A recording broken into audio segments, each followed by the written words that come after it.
రాష్ట్రంలోనే ఏపీలో అతిపెద్ద సైంటిఫిక్ డ్రైవింగ్ ట్రాక్ను విశాఖపట్నం ఆర్డీఓ కార్యాలయంలో ఏర్పాటు చేశారు. ట్రాక్ నిర్మాణంలో సీసీ కెమెరాలు, హైటెక్ సెన్సార్లు అమర్చారు. వీటిని కంప్యూటర్ సాఫ్ట్వేర్కు అనుసంధానం చేశారు.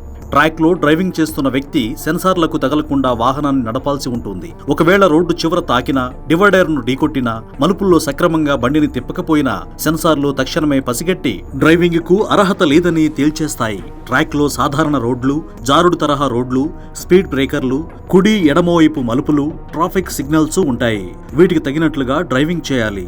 8H ఆకారంలో ఉన్న మలుపుల్లో డ్రైవింగ్ చేయడం క్లిష్టం.